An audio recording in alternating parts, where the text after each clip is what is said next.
Salam Bapak Ibu, senang sekali ya kita bisa berjumpa kembali di ibadah online ini. Walaupun kita ada di rumah masing-masing, tetapi kita sehati memuji dan memuliakan nama Tuhan. Kita mau dengar pesan Tuhan. Sebelumnya mari kita berdoa. Bapa di surga, kami datang kepadamu. Kami rindu sabdamu. Sampaikan isi hatimu, menyatakan kehendak-mu buat kami semua Tuhan. Kami siap dengar, kami siap melakukannya. Dalam nama Tuhan Yesus, semua yang siap dengar dan melakukan firman Allah ini, sama-sama katakan amin. Bapak, Ibu, dan Saudara yang dikasihi Tuhan, tema firman Tuhan saat ini adalah benarkah engkau mengasihi Yesus?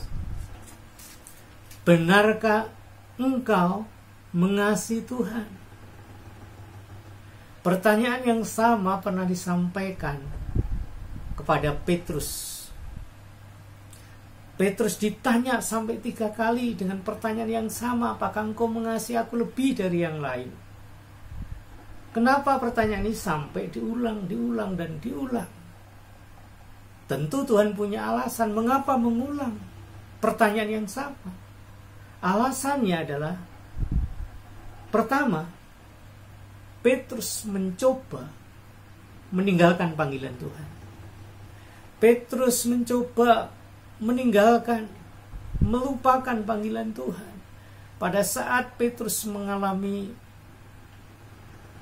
hilang pengharapan. Karena apa? Yesus yang selama ini dia ikuti, yang dia percaya, yang dia andalkan, ternyata ditangkap, dianiaya, disalibkan, kemudian mati dan kemudian dikuburkan.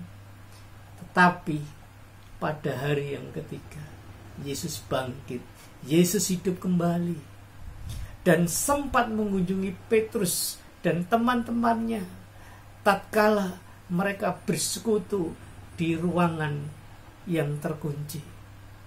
Ya Bapak dan Saudara yang dikasihi Tuhan, namun demikian, walaupun Petrus dan teman-temannya sudah dijumpai Tuhan, melihat Tuhan yang hidup, tetapi rupanya itu tidak cukup bagi Petrus untuk diyakinkannya bahwa Yesus itu hidup, Yesus itu berkuasa. Itulah sebabnya Petrus berkata kepada teman-temannya begini, aku pergi menangkap ikan. Kata mereka kepadanya, kami pergi juga dengan engkau. Mereka berangkat lalu naik perahu. Tetapi malam itu mereka tidak menangkap apa-apa.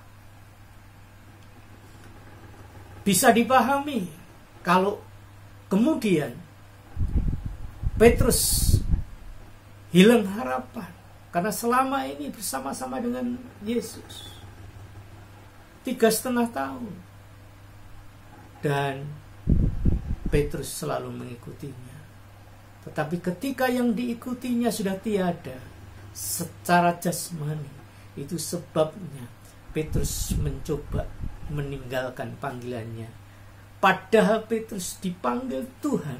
Ketika berjumpa dengan Tuhan, Tuhan berkata kepada Simon, jangan takut, mulai dari sekarang engkau akan menjala manusia. Inilah panggilannya, tetapi panggilan itu dilupakan begitu saja dan kembali kepada kehidupan lamanya, cari ikan, menjala ikan. Pada yang harus dikerjakan adalah menjala manusia. Alasan kedua, kenapa Tuhan bertanya sampai 3 kali pertanyaan yang sama? Alasan yang kedua, karena Petrus gagal menjaga komitmennya. Petrus gagal menjaga komitmennya. Dia tidak bisa memelihara komitmennya. Matius 26 ayat 33 mencatat komitmen Petrus Dia berkata demikian, biarpun mereka semua tergoncang imannya karena Engkau, aku sekali-kali tidak. Kemudian Yesus berkata kepada Petrus yang sangat menggebu-gebu, sangat antusias, komitmennya begitu kuat saat itu. Kemudian Tuhan berkata, aku berkata kepadamu, sesungguhnya malam ini sebelum ayam berkokok, engkau telah menyangkal aku 3 kali. Mungkin dia komitmen itu karena kedagingannya. Dia mau dilihat yang lain, loh aku ini akan selalu ikut Tuhan. Kalian mau meninggalkan aku, tidak peduli, aku akan tetap ikut Yesus. Tetapi faktanya saat itu Petrus menyangkal Yesus sampai ketiga kalinya. Dan kali ini kembali Petrus tidak bisa mempertahankan komitmennya. Ketika Yesus sudah bangkit, Petrus kembali ke profesi semula. Bapak, Ibu, dan saudara yang kasih Tuhan. Kemudian yang ketiga, alasan Tuhan yang ketiga, karena kasih Petrus ternyata tidak berbeda dengan yang lain. Tuhan menginginkan Petrus punya kasih yang lebih. Itu sebabnya dia berkata, Simon anak Yohanes, apakah engkau mengasihi aku lebih dari yang lain? Apakah engkau mengasihi aku lebih dari yang lain? Itulah pertanyaan Tuhan yang diulang, dan diulang.